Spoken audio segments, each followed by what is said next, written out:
Okay, thank you. Hi, I'm JD Fascinetti. I'm going to moderate this, but I'm going to let you guys ask the questions. I can have a ton of questions, so we're going to start with you. I think the presentations are fantastic today. Dr. Cusimano that presented on surgery issues, Dr. Banal and Dr. Prebtani. Did I pronounce that right? Thank you. So why don't I just kick it off with one of the questions that we at Pituitary World News are interested in, and that is the question of how is AI influencing the work that you're doing today? Is there any comments on that? And then we have some other questions from. So Dr. Cusimano, are you, in the work that you're doing with facial recognition or recognizing early diagnosis and that work? Yeah, so the early diagnosis study is relying heavily on machine learning, which is a subset of artificial intelligence, to look at the earliest signs of changes in the patient's face and their hands and feet. And so we rely on that heavily. We realize that acromegaly is probably grossly underdiagnosed.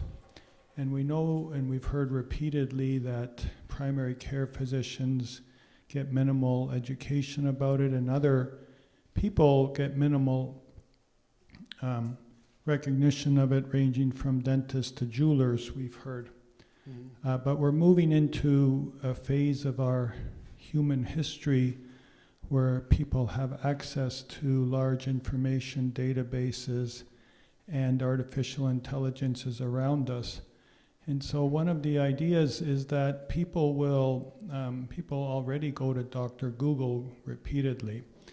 And so I think this project will empower patients to help make their own diagnoses. And so if we're able to get tools that are accurate enough, the artificial intelligence algorithms will guide patients to bring it to their doctors, as Dr. Van Oom was saying, about their concerns.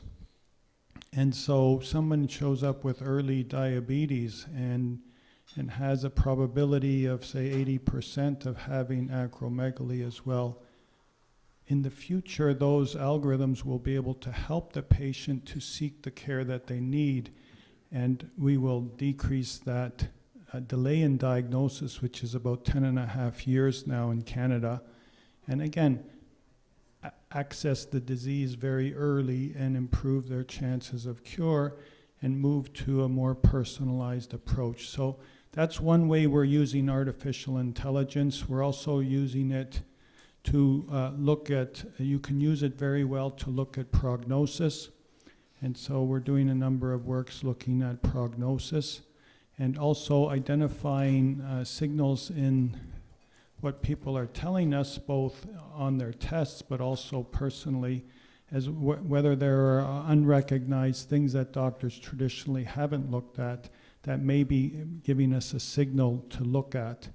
So it's all around us. It's going to be a part of our life. We need proper protections there, and part of the reason it's taken us 3 years to get to this stage of going live with our project is that we wanted to be absolutely certain that we protect the privacy and ethics of people, and that we do this right. Because if you do it wrong, it'll just never get done. And then we will have lost an opportunity to make that early diagnosis and empowering the patients to help make that early diagnosis. So absolutely, I think it's something we need to embrace and we need to use wisely, but it's with us and it's all around us. Yes. So we're definitely using it. We're using it in our scanners as well already. It's routine to look for, say, hemorrhage. And we have AI algorithms built into our CT and MRI scanners already. So it's all around us. Can I add on to that? Absolutely. So I think that hospitals are increasingly looking at the ability to use data on patient visits, laboratory, and to analyze those as well. So that will be one way of getting more accurate information and to use that. It's still in development. I think my worry for acromegaly is that in individual hospitals, the number of patients will be too low to get really good information, because in the end, artificial intelligence can only get the results if there is adequate, reliable, sufficient information. And that's where, for rare disease, and this goes back to the discussion about what's the issues with rare and orphan diseases, like Court is talking about, is that there may be national or even international way of putting data together to learn from that. And I think, for example, it would be really helpful if we could analyze patients across Canada and say, if I look at the initial surgical pathology, if I look at what that says, what is the medication that's in the end needed to control? If we can predict that, then we might get there much quicker than in some way by trial and error, which we are doing now.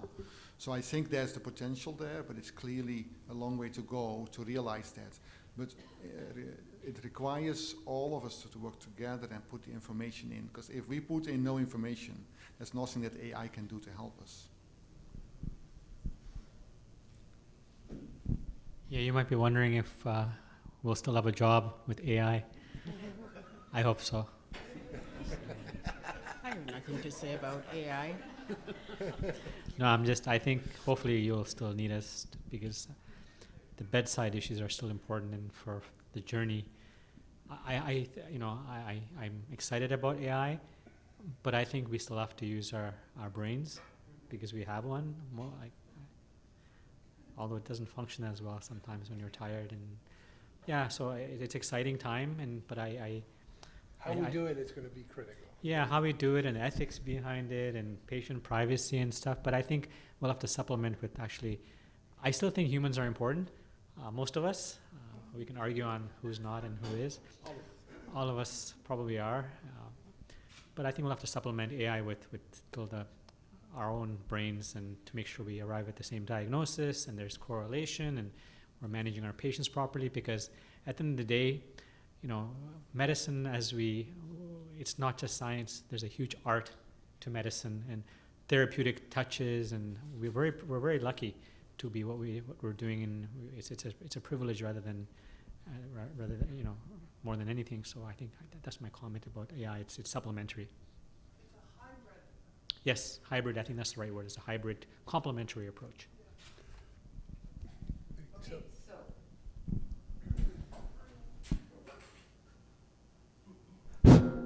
we have an hour for questions, so I'm going to walk around, put your hand up, and I'm going to pass you the mic, and then ask a question, then I'll grab the mic back, and we'll hopefully get a lot of good questions. Here we go. I was just wondering if you have to worry about grandchildren or your children, if it's transferable, not transferable, you know what I mean. And then I wondered if there's certain areas in the world that have more acromegaly than other areas, and about maybe race. Is there more different races that have more acromegaly than other areas or other people? That's about it. Crack at that first, yeah. So I think any of us can answer that question, but Dr. Fannin and I were just talking about genetic testing. So most cases of acromegaly are what we call sporadic. So there's no genetic mutation. So most people, especially as the less younger you get, is sporadic. It just happened by chance. But there are certain syndromes that are genetically transmitted, or we call them hereditary. There's one condition called multiple endocrine neoplasia type 1, we call MEN1. So that often, a lot of these patients have kidney stones or high calcium levels. They may have other tumors in the pancreas, for example. There's also a condition called McCune-Albright, which usually younger patients get. Again, another potentially genetic syndrome. And there's also Carney syndrome. Don't worry about things, but the point I'm trying to make is there are certain genetic syndromes that can be transmitted. Another one is something called AIP, or FIPA, F-I-P-A, familial isolated pituitary adenoma. These patients are often younger, in their 20s or less, multiple members with potentially acromegaly or even they're often larger tumors, prolactinomas. So those are the ones that are more genetically transmitted. So younger people with other associated things like kidney stones, high calcium, and we start thinking outside of the box where it may not be sporadic. But these are rare. Most cases of acromegaly, based on the literature that we read, are sporadic. I would say more than 95% probably are sporadic. It's the 5%. Now, if you talk to a pediatrician, you're going to get a different, so gigantism, probably there's more genetic syndromes in gigantism compared to after the bones close or the bone fuse together, then it's less likely to be genetic. I have just a quick question. Can I just add on to that? I completely agree with what you said. It's important that you check family history. If there is pituitary tumors in your family, that is helpful to know. So that's the kind of homework you can do. Second is that at the moment, genetic testing will be done in those who have younger or a kind of unusual presentation. But that may change over time. If we're looking at pheochromocytomas, which is adrenal tumors, what we've learned there that we said 20 years ago that 10% is genetic, but now it's probably 30 to 40 to 50%. And where in the past it was very few at genetic testing, now all of them get genetic testing. So this may change in the future with acromegaly or with any pituitary tumors. It's possible that in 10 years' time that everybody with that gets a genetic testing. But at the moment it is, overall it's rare, it's the groups that he was talking about, but I just want to add that on.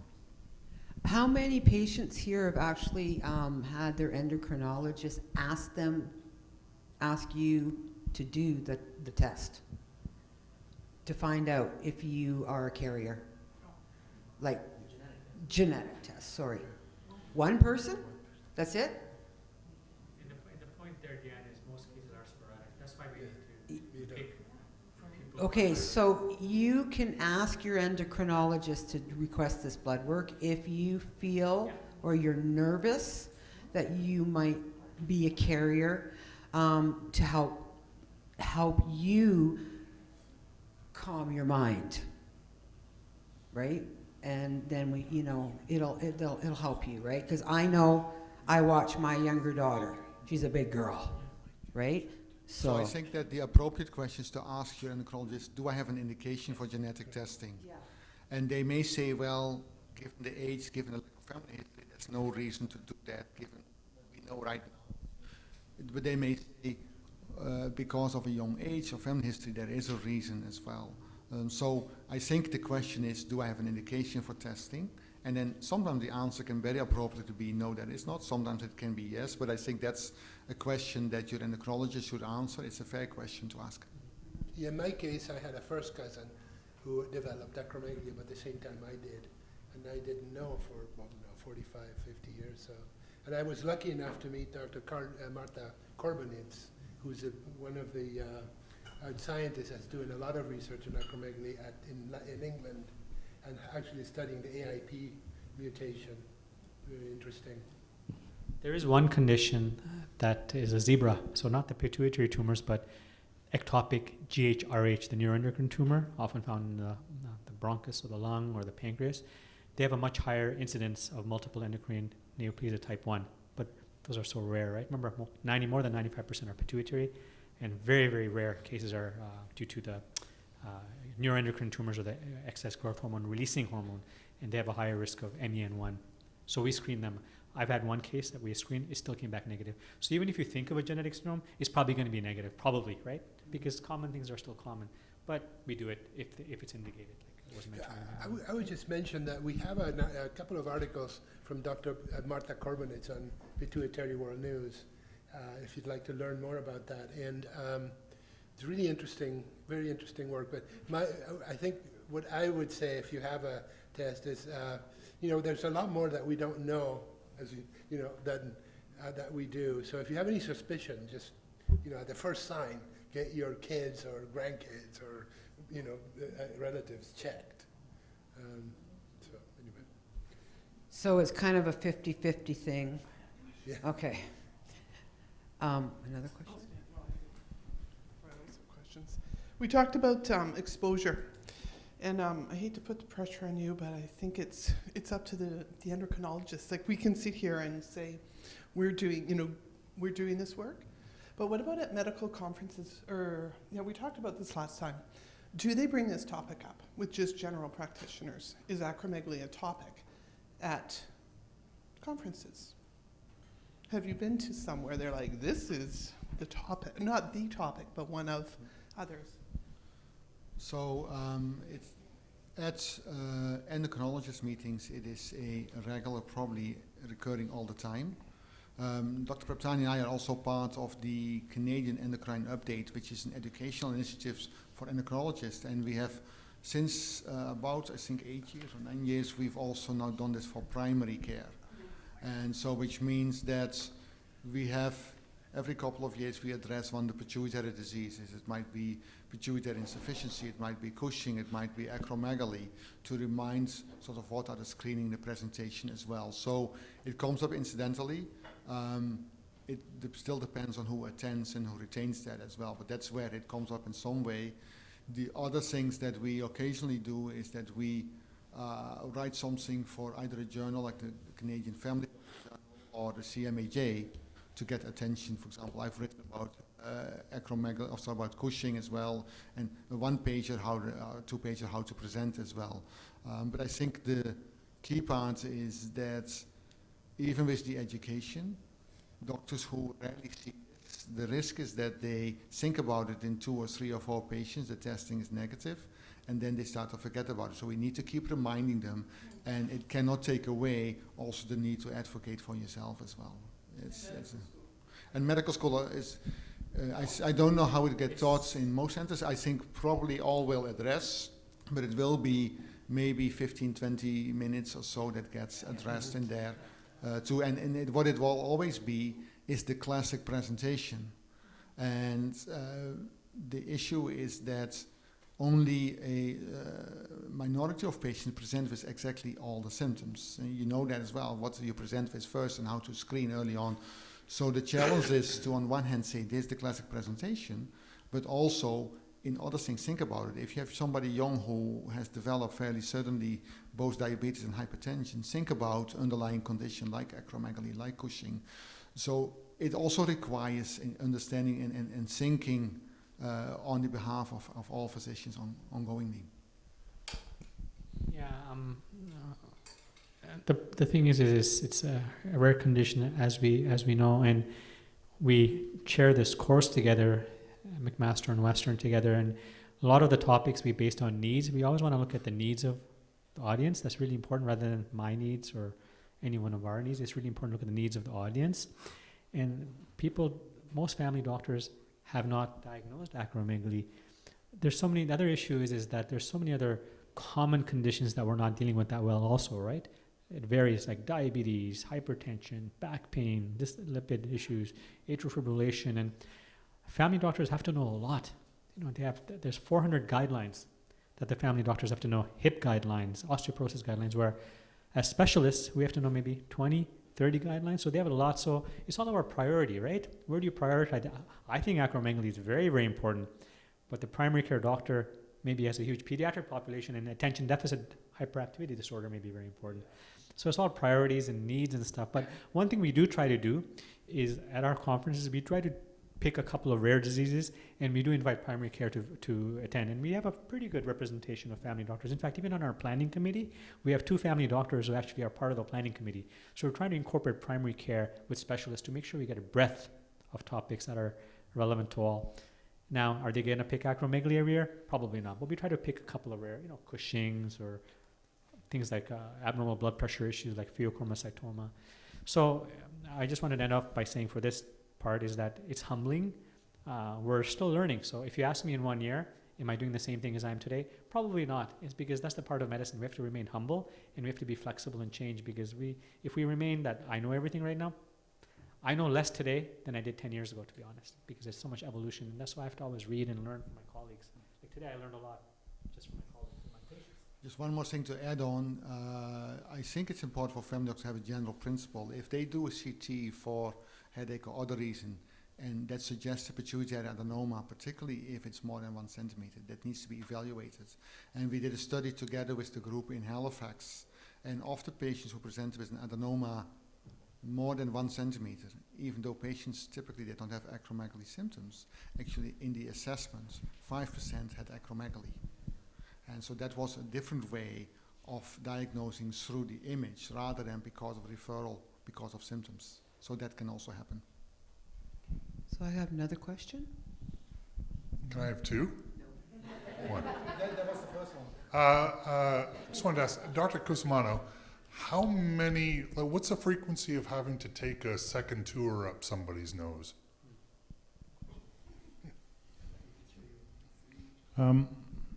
You know, you have to be diplomatic about this. It depends on the patient, it depends on the team that does the work, and it depends on the biology of the tumor. So I think the answer is that it depends. Overall, you know, it just to throw a number out there probably doesn't that doesn't do any good to anyone. You know, the people who aren't here and the people who don't necessarily go to seek help or seek discussion with other peers, maybe those people have been cured. So if we were to ask in this room, probably the number of who've had more than one operation is higher than out in the broader community, where the person is cured and has gone on with their life and not looked back. So it depends on the center. Some centers are very specialized in it, and they may have a higher rate of redo surgery because the patients are coming to them and it looks like they may be able to take out more tumor because maybe they have surgeons and the surgical team who routinely open the cavernous sinus and clean out a good amount of the cavernous sinus. So to tell you the truth, I don't know what the answer to the question is. So it could range, you know, from 2% to 30%. But I think if you need it, if it looks like the tumor is residual, I think a question you could ask is, do I need to get a second surgical opinion from a high volume center or something like that? So I don't know the answer to that question, but it can vary quite a bit. Okay. What was the second question? Okay. So my second question, maybe Dr. Van Oom, because you were talking about organs. I wondered, has there been any, has anybody else ever mentioned to you people with acromegaly, high growth hormone levels, how fast they heal? I don't know if it was just me or if other people with acromegaly have had this, but, you know, speaking of organs, a cut on your skin, I heal twice as fast as everybody else. Is that an acromegaly thing, or is that just a weird thing? So I think I don't have a direct answer to whether there's a change in healing. It's possible that there's healing fast. I mean, if you're looking at children or puberty, younger tissue tends to grow and heal faster, and they have higher growth hormone levels, but I don't know whether there's a correlation. I do know that the skin, if it's thicker, that might cause a different way of healing as well. And I know about one patient who was diagnosed because the emergency doctor was trying to heal, to put a suture into a skin lesion and had difficulty doing that. And then looked up and said, oh, you have acromegaly. So the skin can be different, and so that can be a factor in there. Whether it's a causal relation, I don't know. But thank you for asking that question. Okay, I'm going to throw this out there because I just heard cured, I don't know how many times. My knowledge, and from what I hear, and for the back and forth on the closed Facebook sites, we are told we are in remission, our levels are down, everything's under control, but we are not cured because our disease is still slowly active within our system. So I need to know what your guys' definition of cured is when you say cured. So, yeah, that's a really, really important question. So a lot of the cure comes from cancer. So if you've had, for example, lymphoma, you know, in the first 5 to 10 years, arbitrarily, I'm not a medical oncologist, but we do a lot of endocrine oncology. Arbitrarily, if you've had no disease recurrence in the first 5 to 10 years, you're probably in remission. But a lot of the oncological or cancer data says after 5 or 10 years, depending on the cancer, of course, right? I'm just giving some concepts, you're cured after X number of years. So I would say the same sort of analogy to acromegaly. If in, let's say, 10 years, there's no clinical IGF, MRI evidence of disease, you're probably cured, because you can never say 100%. Cure is, it's a probability. Whether you pick 95% or 99% or 100%, you're probably cured after 10 years with most diseases and most non-degenerative diseases in medicine. I'm not talking about Parkinson's or things like that, which are never cured, at least these days, unfortunately. So that's what we use for cure. Now, if someone I see for the first 5 years, I often don't tell my patients that they're cured, because 5 years is still too short to know that answer. I'd like to wait a little bit longer. But there's some predictors of cure in the long term.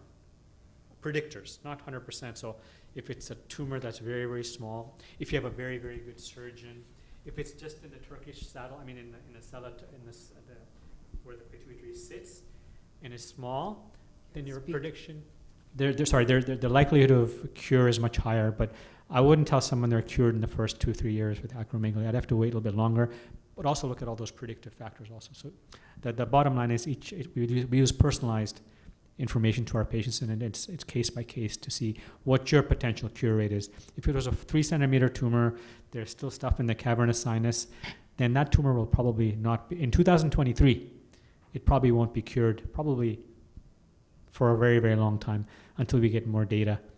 So cure is it's used often loosely, but I think we have to take, I try to give the analogy of what cure is versus remission. So for the first few years, we tend to use the word remission, and then after a certain number of years, we can say whatever the number you pick, depending on cancer data, you probably will be cured after a certain. I hope that was a little bit involuted, but I hope it explains the concept.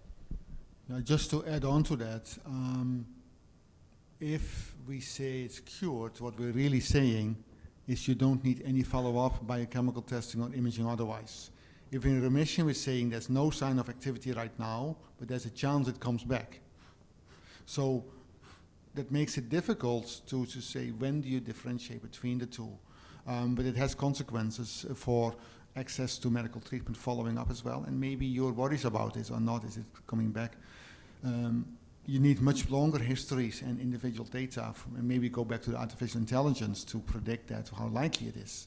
And what do you live with? For somebody, for one person, 5% chance that it comes back will be, oh, I'm totally fine, I'm happy with that. Another one, 5%, that's a lot. I want to be monitored every time. So the same number even for different people has different interpretation and different way of how to address that. So for me, remission means that there's a chance it's coming back, we need to monitor. Cured means, okay, you won't have ever a problem with this in the rest of your life. And that's predicting the future, and we're not really great in that.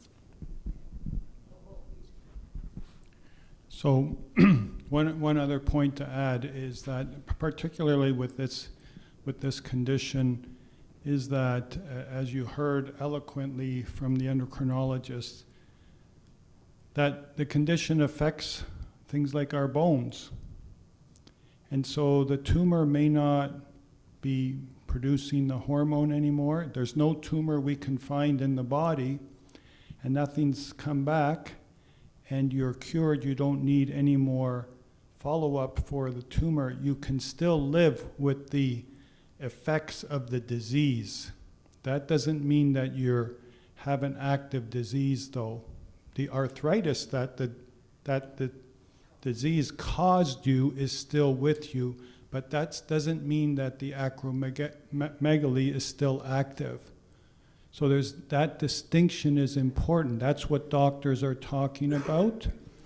And so I agree with everything that they've said, but you live with the effects of the disease for your whole life. The facial features may improve partly. It affected your teeth. They've spread apart, your jaw. Those you live with the rest of your life. But it doesn't mean that there's a tumor that's actively growing and and producing the hormone and continuing to cause continued damage and havoc, but you're still living with the effects of what happened originally. Thank you. And just thinking about it while you mentioned this, because I agree with that, there may also be other consequences. So let's for a moment assume that the indications for a hip replacement are slightly different when you have acromegaly than if you don't.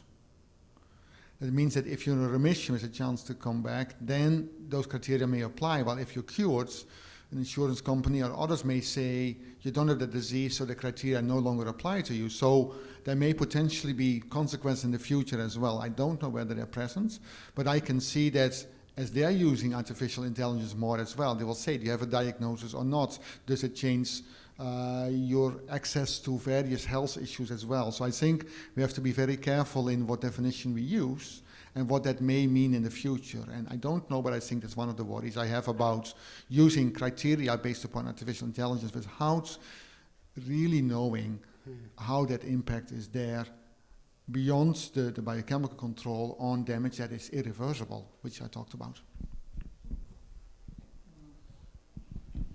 I'd just like to add a little bit to the cure bit of it there.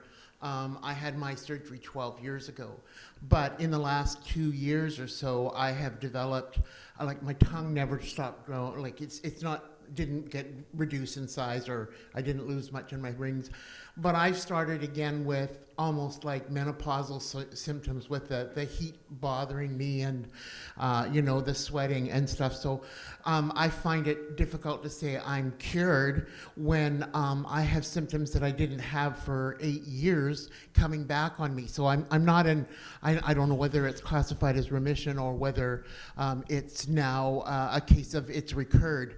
But neither here nor there. I'm just saying that I feel I still have it because I didn't lose a lot of things, but I was a late diagnosis. But my question is more, I just wanted to add to that because sometimes it's being probably the oldest person in the room here, I would just like to say, that can happen with the age thing, especially when you were talking about how it affects us older people. But my question or observation is that most people who have acromegaly have gone to their doctor for something, and they are referred to a specialist who suddenly diagnoses you with something because diagnosed you with the acromegaly because that is more prevalent. So mine was diagnosed by an endocrinologist that I was referred to for diabetes. And I walked in the room and she says, no, I think you have something else. And that's when I was tested. So it's also the thing like with Deanna, she had a heart attack. She ended up in the hospital and it's like all of a sudden they're figuring out what's going on. We all have a different way of getting diagnosed, and it's a lot of times it has nothing to do with acromegaly. It's being diagnosed. And that's just my observation. I don't know how often that happens, but I just wanted to say, as an observation, that's what I can see, is that you're referred to another doctor who finally says, yes, but it can take that 6 to 10 years. Can I just make a comment on that, Deanna? Go ahead. First of all, you're never too old, as I mentioned earlier on, right? One thing is that I think we as doctors really need to listen when you have new symptoms or you have persistence of symptoms. So that's really, really important for us to listen to our patients. Number two is if our patients are telling us that my diabetes has gotten worse or my blood pressure has gotten worse, things are getting worse, then we have to re-entertain whether you have recurrence of disease. We should be doing the appropriate testing again. That being said, the average age of menopause in Canada is 51. And the reason I'm making that point is because some things will just come up with aging. Diabetes with acromegaly. Diabetes with acromegaly is not uncommon. But even if your acromegaly is in remission or in cure, you can still get something which is much more common than acromegaly-related diabetes, such as type 2 diabetes, which is in the water. Right? Hypertension is in the water. So although things would have gotten better, maybe you're getting another condition type of diabetes independent of acromegaly, although the acromegaly may have unmasked it, and now it's gotten worse because it's common. Type 2 diabetes is common. Osteoporosis is very common. Hypertension is very common. Cholesterol issues are very common. But we always want to make sure that we're not missing recurrent acromegaly. So we No, are, but for me, I was just thinking because of my age, yeah. I don't know. Is it something that's changing that Yeah. way, or is it a recurrence? Yeah. So I'm just, that was my observation Yeah. with that. I don't understand, it's hard the older you get, Yeah. and I mean, being plus 70 is that's the remission. But that's another reason we need to listen to our patients, because we have to always think, could With it be something else happening, or is it just related to aging, right? Or is it recurrence of disease, or it's just another common presentation of a disease of diabetes? Can I just one more comment on this? So I think it's important to also understand the mindset of the healthcare system, the physicians you encounter. Once you get diagnosed with diabetes, then the most likely with the next visit, the doctor will think, I'm here to manage the diabetes, and not start again with thinking about all kind of different causes. The first encounter is the one which I call the crossroads. What's the diagnosis? Which direction do you go? After that, we will usually say, let's follow in the diagnosis we already have. So if there's new symptoms, you really need to clearly flag that, like, hey, the pathway we're on, maybe there's something else happening, and let's think about it a moment, because it requires a change in the way of thinking, which is going back from management to actually a diagnosis. Is it correct? Do we need to add something else? And so the more clearly you identify, these are the new symptoms, this is what I have developed over the last 3 months, I never had it before, and writing that down and saying, this is my concern, maybe that can help you to make the doctor or this medical student or the resident flip in the thinking, rather than following the path that's already there from the diagnosis that's there on paper. So I think bringing that in and saying, hey, there's this difference, and flagging that is important, because otherwise it's too easily follow the path that's already there. Hi, Dr. Cusimano. I just wanted to key in on something you mentioned at the beginning of the Q&A about how, and it's probably something that we all understand, is that it's rather underdiagnosed. So acromegaly, you probably don't have a good understanding of how much is actually out there. And so the question I have is related to the machine learning analysis that you're running. And you're looking for photographs of faces, hands, and feet. And I'm curious about how you would potentially apply that once the machine learning algorithm is developed from enough volume submitted. Would it have enough confidence, do you believe, to then be applied to a database like passports or driver's license to help to address the lack of understanding of the real prevalence in the population? Well, the quality of the developed algorithm depends on how much information you put into it and how broad the information is. So that's a well-known bias of development of any sort of algorithm, whether it's using traditional statistical methods like logistic regression, or whether it's using some of these newer algorithms that are coming up that we call so-called artificial intelligence, and a lot of them have been around for 30 and more years. So I think that's the first thing. Can we identify that? And we would empower, the patients would use that. Let's say if an app was developed, a patient would use that for themselves.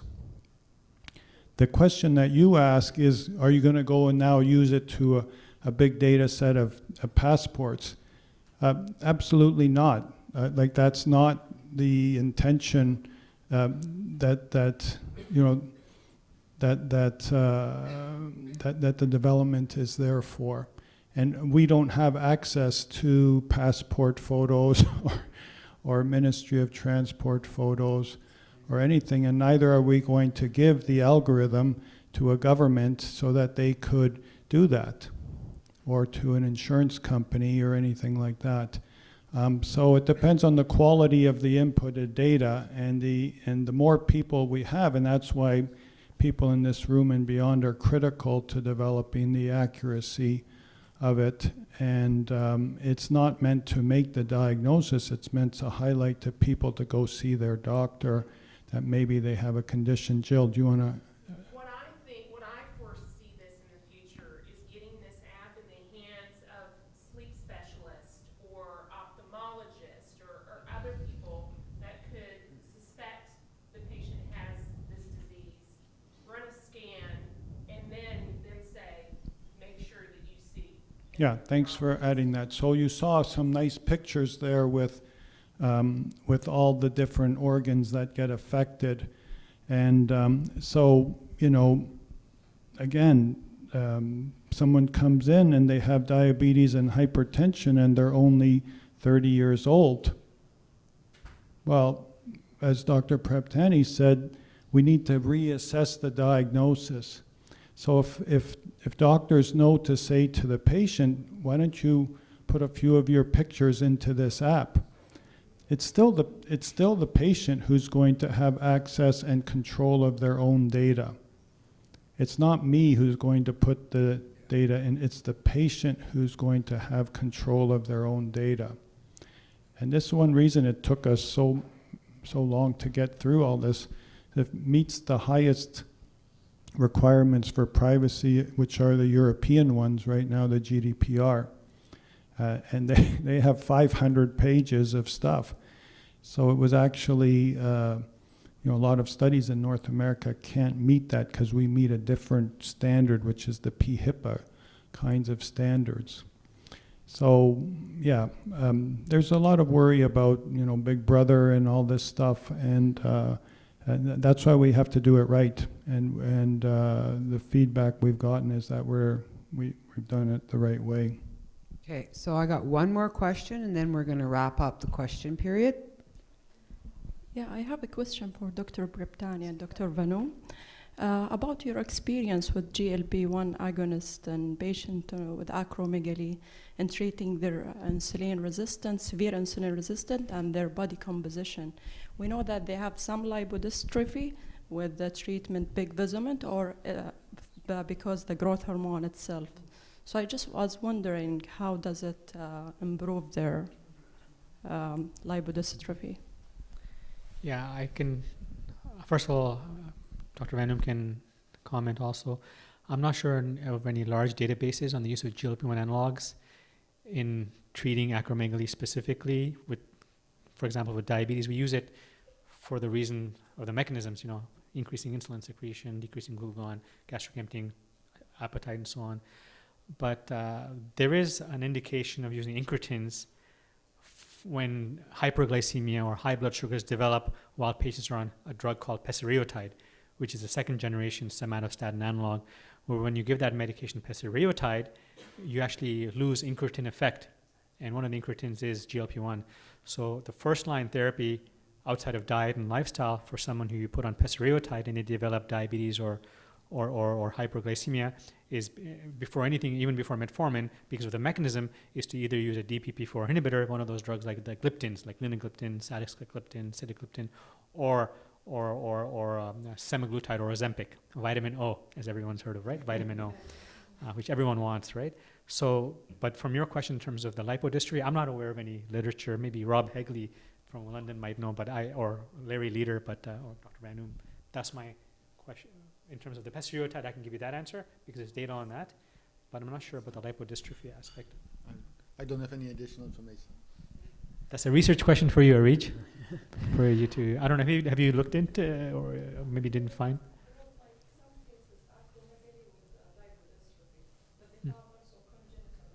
Hmm.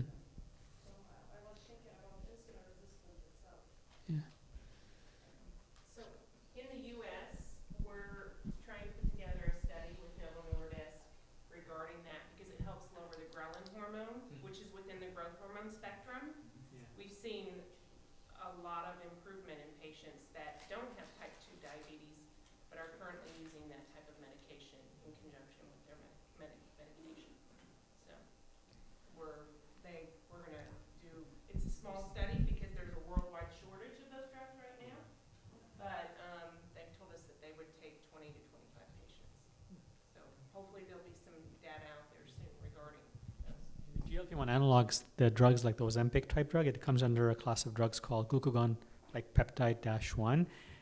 The use of these medications is expanding significantly. First it was diabetes, then it was now even heart disease is coming up, and there's also some data, obesity, we know that, but there's some actually data coming up with heart failure and dementia. So it's a huge opening. We don't process glucogen properly, Yeah. so it makes sense. The science is there that it Yeah. would be good. So stay tuned. Like we're learning too. Every time I read about GLP-1, there's something new that I'm learning, right? And now we have a triple receptor. There's the glucagon, GIP, GLP-1. Eli Lilly, yeah. So it's interesting that the Ozempic family is growing, expanding. And the dementia will be very interesting if it pans out, right? Because we know that people are living longer, and we don't know the answer, but it's being studied right now in dementia also, or cognition, or mild cognitive impairment, MCI. Great. Okay. Well, go ahead. Go ahead. You're doing a fine job moderating. I don't know why I'm standing here. No, I think we were going to wrap it up with one more. We're going to wrap it up now. I would like to say very much thank you. Sorry. This has been an amazing day. We've definitely downloaded a lot of information today. Our minds are probably a little bit in overload. But I truly, from the bottom of my heart and from Acromegaly Canada, the board and the conference committee, want to say thank you for all the presenters for coming and taking the time to get here, along with all the terrible airline bumps for a lot of people to get here. But we truly are very appreciative that you came to advance your knowledge to us so we can gain knowledge. So when we're out there advocating, we have the right proper knowledge to be advocating. And I definitely look forward to another really eventful, busy year between now and next year of even getting more out there and getting more done for acromegaly people, which is going to be good. We're going to be busy.